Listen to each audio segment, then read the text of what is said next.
Welcome in. Greg Ruff along with you, and joining me is Coach Sam Harris, and it is Cedarville time, and this is a big game.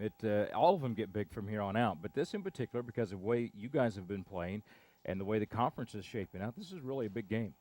Yeah, this week's a big week, and I know we've talked about it in the past, but the biggest thing about playing in February and hopefully in March is that as you come through the middle to the end of February, that every game becomes relevant, and Mm-hmm. we've kind of played ourselves into that situation right now. Obviously, there's a big game going on at Kentucky Wesleyan and Central Yes. State tonight. But yeah, every game that is going to be played in the conference, whether we're playing it here at home or someone's playing on the road, is going to determine the final seeding at this point. I like to ask you from time to time, give me a health report on your team, and I don't mean physically. I just mean where you are in the season and where the things you feel like you guys are doing better, and maybe one or two things you still want to get better at. Well, I think one of the things that we've been gradually getting better, and you probably don't see it in the stat column because there's already been enough games that have been Mm-hmm. played. But one of the things that has become really noticeable is our defensive presence has become better on the perimeter. And that's key, especially against Cedarville where they shoot so many threes. Not allowing dribble penetration, but at least being able to contest Renicky and some of the guys that are going to be coming off of screens. It's going to be really important that we limit the number of really open looks that they get. And some of it has to do with us handling the ball. They're going to press us and play that zone the whole time, getting great shots every possession. But the other part is getting back in the half court and making them score 5-on-5.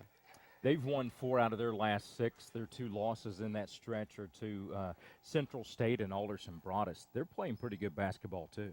Yeah, matter of fact, I talked with Coach Estep yesterday. Wanted to make sure he knew what was available in Nashville, with all the Sports Illustrated stuff that's going on. So I want to make sure his players were aware that they could actually go down and enjoy the concerts last night. Yep. But yeah, he made a point to tell me that he finds and thinks that their last 2 games are the best 2 games that they've played. And actually, they had Alderson Broadus down 8 with less than 2 minutes to play. And I think Alderson Broadus is really good. And if you have them down 8 with 2 minutes to play, you would hope that you could win that game. And I know they missed some free throws. A guy missed a dunk, and it allowed Alderson Broadus to come back and win at the buzzer. And they're all going to be tight games. I think that's the neat thing about our conference.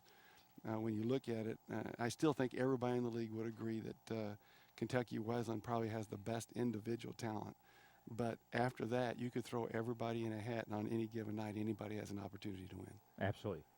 If one or two things happen, give me that list of one or two things happen, Trevecca wins tonight. Don't turn the ball over and make that lead to easy baskets, for them. And secondly, I think we've got to control Renicky, number 22. He's had some big games, in the Alderson Broadus game, he's in the mid-20s, up low 30. In the games that they've played really well, he's capable of carrying them, and last year against us, out of their 62, he had 31, something like that. He had half their points. So, we've got to limit the number of really great looks he gets because he's a good player. And we've got to handle the ball. As long as we handle the ball and get great shots. I told Mark Elliott yesterday, I think if both teams play to the best of their ability, we should win by 5. Now, I don't know what that means. I'm not sure what that means. But if both teams play as well as they've been playing, it's going to be close all the way down the wire. We're going to have to make free throws. And if both teams play really well, it should be a close game, and hopefully we'll come out on top. He's Coach Sam Harris. More of the pregame after this.